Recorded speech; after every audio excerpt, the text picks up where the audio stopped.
Saudara-saudara sekalian, baiklah kita bersama-sama berdoa lebih dahulu, mohon berkat Tuhan untuk kita semua. Kemudian kita akan membaca firman Tuhan dan merenungkannya.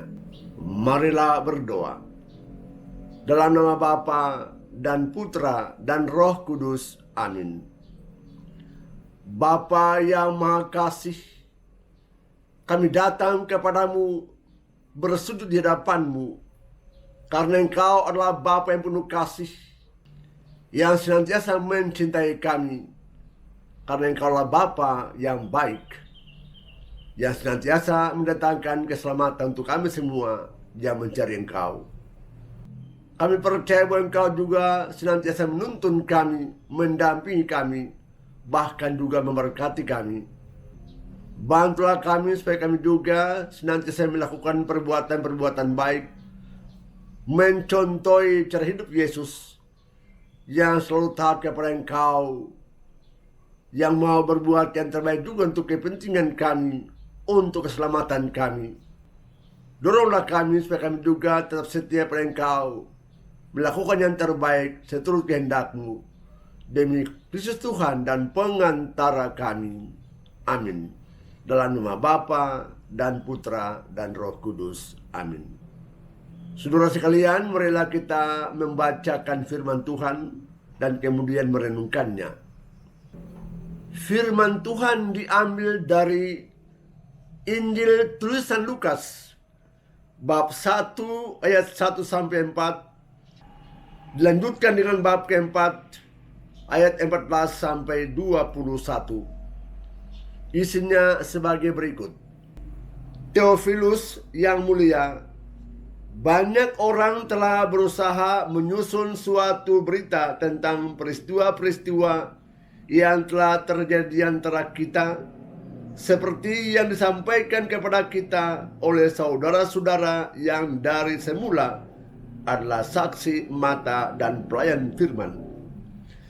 Karena itu, setelah menyelidiki segala peristiwa itu dengan saksama dari awal mulanya, aku mengambil keputusan untuk membukukannya dengan teratur bagimu. Dengan demikian, engkau dapat mengetahui bahwa segala sesuatu yang diajarkan kepadamu sungguh benar. Sesudah dicobai iblis di padang gurun dalam kuasa roh, kembalilah Yesus ke Galilea, dan tersiarlah kabar tentang Dia di seluruh daerah itu. Selama di situ, Ia mengajar di rumah-rumah ibadat, dan semua orang memuji Dia. Lalu Yesus datang ke Nazaret, tempat Ia dibesarkan, dan menurut kebiasaannya, pada hari Sabat Ia masuk ke rumah ibadat, lalu berdiri hendak membaca dari Alkitab. Kepadanya diberikan kitab Nabi Yesaya, dan setelah membukanya, ia menemukan nas di mana ada tertulis, Roh Tuhan ada padaku, oleh sebab Ia telah mengurapi aku untuk menyampaikan kabar baik kepada orang-orang miskin, dan Ia telah mengutus aku untuk memberitakan pembebasan kepada orang-orang tawanan dan penglihatan bagi orang-orang buta, untuk membebaskan orang-orang yang tertindas, untuk memberitakan bahwa tahun rahmat Tuhan telah datang. Kemudian Yesus menutup kitab itu, mengembalikannya kepada pejabat, lalu duduk. Dan mata semua orang dalam rumah ibadat itu tertuju kepadanya. Lalu Yesus mulai mengajar mereka, katanya, pada hari ini genaplah nas tadi sewaktu kau mendengarnya. Demikianlah Injil Tuhan. Saudara, Nabi Yesaya banyak menulis tentang firman Tuhan bagi para pendengar, bagi umat sekalian, umat Israel. Antara lain, Nabi Yesaya banyak bercerita tentang harapan mereka untuk datangnya seorang Al-Masih, seorang penyelamat bagi umat manusia.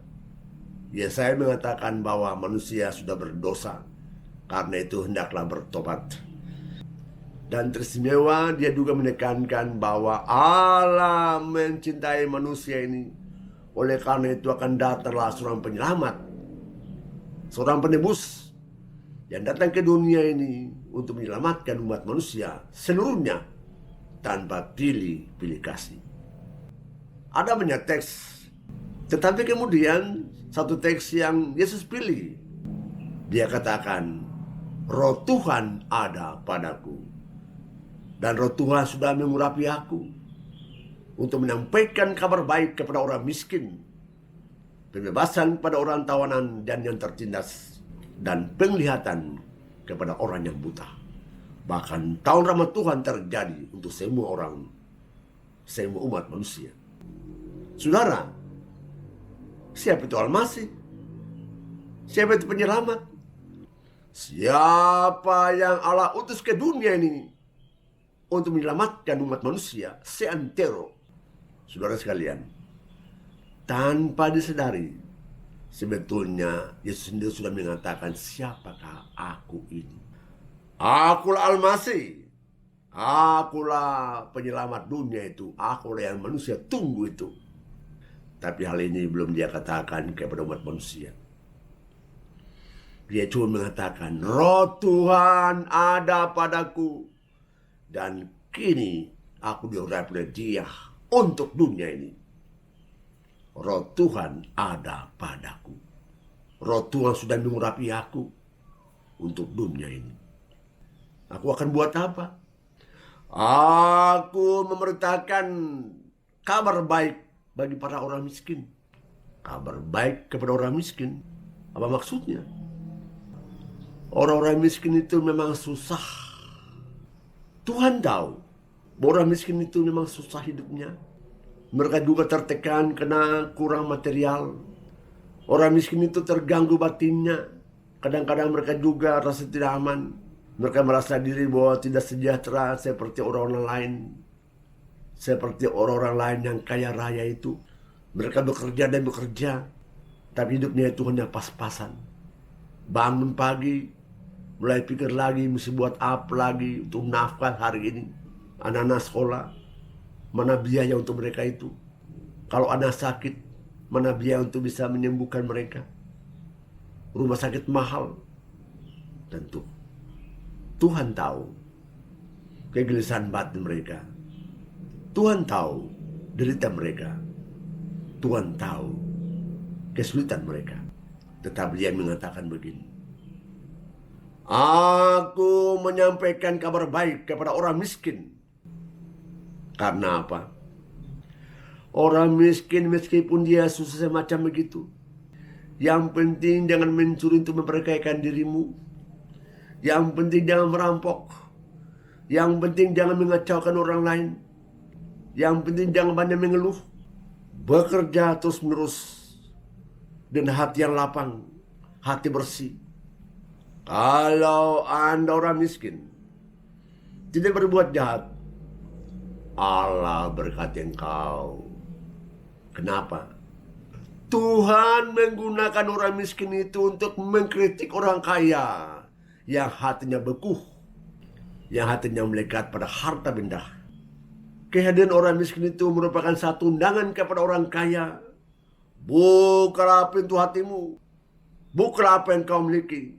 Bukalah pintu hatimu untuk membaca kesekitaranmu. Lihatlah begitu banyak orang yang miskin. Kau orang kaya yang punya banyak hal itu. Ingat baik-baik bahwa harta itu adalah milik Tuhan. Dan Tuhan gunakan engkau sebagai posnya untuk berikan harta bendamu itu kepada orang lain yang miskin, yang sengsara, yang susah hidupnya. Kau orang miskin, Tuhan pakai kau, Tuhan gunakan keluarga kau untuk mengundang orang lain agar mereka juga terbuka membagikan kelebihannya kepada kau dan teman-temanmu yang susah, sengsara itu. Karena kau orang miskin, kau diberkati Tuhan, tetapi dua orang kaya diberkati Tuhan karena mereka tidak melekatkan hatinya pada harta benda itu. Mereka mau bantu siapa-siapa saja yang berkekurangan. Maka tidak heran kalau Tuhan mengatakan, berbahagialah engkau hai orang miskin, karena kau punya kerajaan Allah. Kau yang miskin itu, memang kau susah sekarang ini, tapi jangan lupa, kau akan berbahagia di surga nanti. Karena hati yang polos itu, yang tulus itu, yang tidak banyak mengeluh, yang tidak memberontak kepada Tuhan Allah, kau diberkati oleh Tuhan. Yang kedua, aku datang untuk membebaskan peratawanan dan kaum yang tertindas. Saudara sekalian, orang yang tertindas itu luka hati karena ditindas sendiri oleh teman-temannya, sesamanya sendiri. Dan dia datang ke dunia ini untuk membebaskan mereka semua yang tertekan batin itu. Lihat saja Maria Magdalena. Orang-orang Farisi mau meraja Maria Magdalena karena katanya berzina, berdosa. Yesus katakan begini, kalau kau duga tidak berdosa, silakan lemparkan batu seorang demi seorang. Mereka pulang ke rumah masing-masing, mulai dari yang tertua. Jangan merajam, jangan menindas seakan-akunannya. Tuntunlah mereka kembali untuk menemukan jalan yang terbaik. Ajak mereka bertobat, bukan menindas. Memang dia datang untuk mengubah hati orang lain. Tidak perlu menghadap orang lain, tidak perlu menindas orang lain. Lebih baik ajak mereka untuk bertobat, berubah. Bertengkar, berkelahi, mengejek, menghina, perbuatan keji. Karena hanya mendatangkan luka baru, luka batin, bukan perubahan, bukan pertobatan. Yang ketiga, aku datang supaya buat orang lain yang buta itu terbuka kembali matanya untuk bisa melihat lagi jangkauan luas.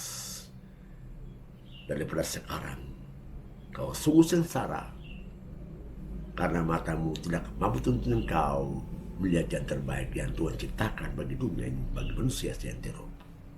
Saudara, lihatlah Bartimeus, orang yang buta itu. Bartimeus minta kepada Yesus supaya membuka mata dia. Dan segera juga Yesus membuat dia, terbukalah matanya.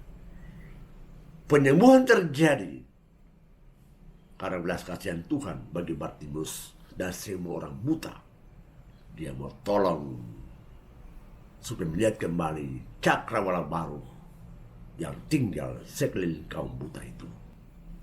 Saudara, banyak perbuatan baik yang dilakukan dia sebagai manusia.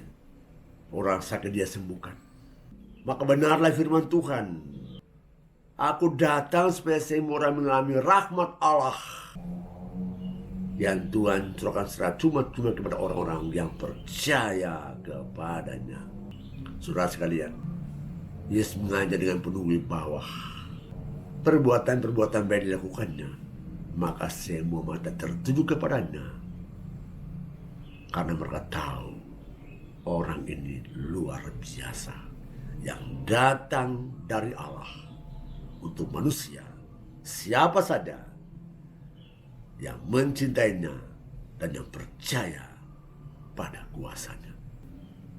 Saudara sekalian, lewat firman ini kita mulai menyadari bahwa benarlah Al-Masih itu, penyelamat itulah Tuhan Yesus sendiri, yang datang ke dunia ini untuk Anda dan saya, untuk kita sekalian. Marilah berdoa.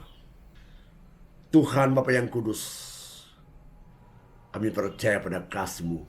Kami juga percaya pada Tuhan Yesus yang datang ke dunia ini untuk kami, untuk dunia ini. Tingkatkan iman kami kepadanya ya Allah. Buatlah kami juga tetap setia pada firman-Mu. Kami berbuat baik sesuai dengan kehendak-Mu. Kami juga mau seperti Yesus yang datang tolong orang lain, membantu sama kami yang butuhkan bantuan. Bukalah pikiran kami, bukalah hati kami untuk menaruh hati kepada siapa saja.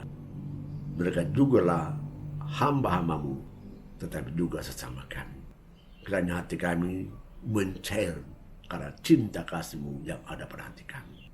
supaya kami juga menjadi alat-Mu yang ampuh, menjadi berkat untuk orang lain. Terpujilah Engkau sepanjang segala masa. Amin. Dalam nama Bapa dan Putra dan Roh Kudus. Amin.